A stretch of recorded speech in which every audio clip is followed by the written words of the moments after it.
मनोज काका जी, ये लाउडस्पीकर पर सियासी शोर क्यों? देखिए, भारतीय जनता पार्टी के विचार और व्यवहार में बहुत फर्क है। ये वोट लेने के लिए तो पूज्य गांधी के चरखे के यहाँ दिखेंगे, लेकिन ये जय गोंडसे का बोलते हैं।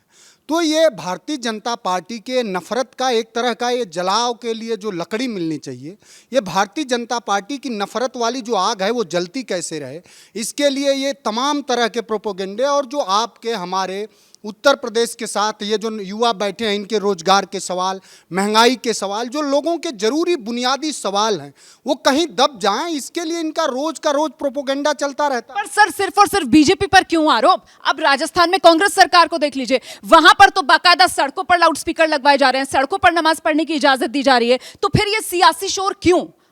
मैडम जी, ये जो सियासी शोर है ना, भाजपा का एक नारा बन गया, कोई भी समस्या है उसको हिंदू मुस्लिम पे लेके आओ। और मुझे बड़ी खुशी हुई कि जो आज भाजपा से आए हैं राजीव जेटली जी, मेरे पड़ोसी भी हैं, मेरे शहर से भी हैं। हमारे फरीदाबाद में खोरी की झुग्गी झोंपड़ियाँ उजड़ गई माननीय सर्वोच्च न्यायालय के आदेश से। अखबार की हेडिंग क्या थी जी, वहाँ इतनी मस्जिद हैं। क्या राजीव जी दिल पे हाथ रख के कह सकते हैं कि खोरी में सारी ही मुस्लिम बस्ती थी? हिंदू भी रहते हैं वहाँ, गुरुद्वारे भी हैं, चर्च भी है। सिर्फ लड़ाई क्या है, अमीर और गरीब की। सर्वोच्च न्यायालय का फॉरेस्ट का खोरी के साथ और एरिया को भी उजाड़ने का था कि जो गलत कंस्ट्रक्शन से उनको भी हटाओ। 7 अप्रैल को एक नया ऑर्डर और आ गया, गरीब की झोंपड़ी उजड़ गई। गरीब आज तक विस्थापित नहीं हुआ, चाहे वो हिंदू हो, चाहे मुस्लिम हो, चाहे सिख हो, चाहे ईसाई हो। अमीर की एक ईंट टूटी हो तो बताओ। इन्होंने तो हर चीज को हिंदू मुस्लिम पे ले जाना है। आज बहन जी आप बात कर रहे हैं लाउड स्पीकर की, हम भी अखबार में पढ़ते हैं यूपी का स्कोर 31,000 लाउड स्पीकर हट गए। जबकि मैं आपको विश्वास से कहता हूं, जहां मेरे पड़ोस में रहते थे, मेरे घर में सुबह उठते के संग सबसे पहला काम, इलाके का विधायक हूं, 36 बिरादरी आती हैं, सुबह 7 बजे रामायण का एक पारायण पढ़ना चालू हो जाता है। वो 1 घंटे में ख़त्म हो, 1.5 घंटे में हो, 2 घंटे में हो। कसम से हमसे तो आज तक किसी ने नहीं कहा कि भाई साहब लाउड स्पीकर बंद कर दो।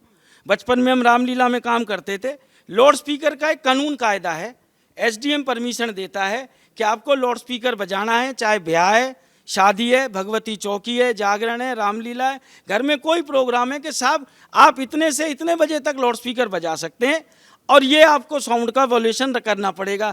अरे आज मुद्दा देश में ये होना चाहिए कि साहब 31,000 आपने लाउड स्पीकर तो हटा दिए, कितनी मेगावाट यूनिट कम है, कितने इलाकों में लाइट आ रही है, नहीं आ रही है। आप कल की मेरे आप कांग्रेस के नेता हैं, बनता है आपका पूरी तरीके से बीजेपी को लपेटे में लेना, लेकिन जो मेरा सवाल था उसका जवाब तो आपने दिया ही नहीं ना। भाई, ये लाउडस्पीकर पर सियासी शोर जो मचा हुआ है, क्या तुष्टीकरण की जिस तरीके की राजनीति इस देश में हो रही है, कांग्रेस पर यह आरोप लग रहे हैं कि आप राजस्थान में देख लीजिए, अलविदा जुमा, बाकी जगह तो नहीं लेकिन राजस्थान में तो सड़क पर नमाज पढ़ी जा रही थी, वहां तो सड़कों पर लाउडस्पीकर लगा दिए गए अलविदा जुमा की नमाज के लिए।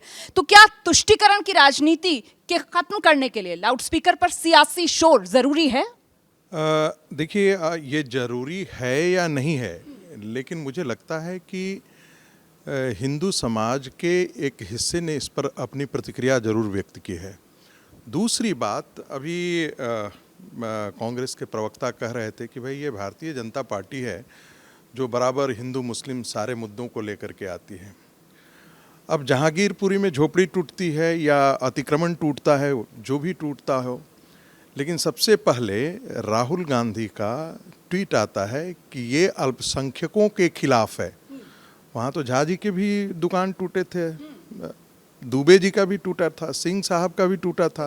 वो हो सकता है माइनॉरिटी हो सकता है कि उनकी संख्या बहुत कम हो, लेकिन जब आपकी मानसिकता हो, कांग्रेस की मानसिकता क्या है? कांग्रेस दलित वोट बैंक और माइनॉरिटी वोट बैंक उसको लगता था। उसको लगता था कि 80% हिंदू जो है वो तो जातियों में विभक्त है, हम 20% मुसलमानों की राजनीति कर लेते हैं। अब उसको ये उल्टा पड़ गया है, मुसलमान भी उसको छोड़ गए हैं, दलित भी छोड़ गए हैं। अब वो हालत ऐसी है कि वो बेचैन लग रहा है कि हम किसी चीज़ को पकड़ लें, कभी यहाँ पकड़ती है, कभी वहाँ पकड़ती है। तो ये स्थिति है। रही बात आम आदमी पार्टी की, आप मुझे बताइए, दिल्ली के दंगों में ताहिर हुसैन क्या कर रहे थे? अमानतुल्लाह खान के जो भाषण है, मुझे तो नहीं लगता है कि किसी एक उसमें एक आक्रांता का भाषण था, आग लगाने वाला भाषण था। अरविंद केजरीवाल क्या कर रहे थे? मैं अरविंद केजरीवाल को कालनेमी मानता हूँ। कालनेमी जो है वो हनुमान जी के रास्ते में साधु का वेश लेकर के आया था। वो आदमी कहता है कि वक्फ बोर्ड की संपत्ति जो है वो वक्फ बोर्ड के बाद इतनी ज़मीन इतनी संपत्ति हो जाएगी कि दूसरे से मांगने की ज़रूरत ही नहीं पड़ेगी। आप मौलवियों को जो है वो आप इमामों को, आप मौलवियों को आप वेतन दे सकते हैं, तो मंदिरों को भी ज़रा वेतन दे करके दिखा लेते हैं।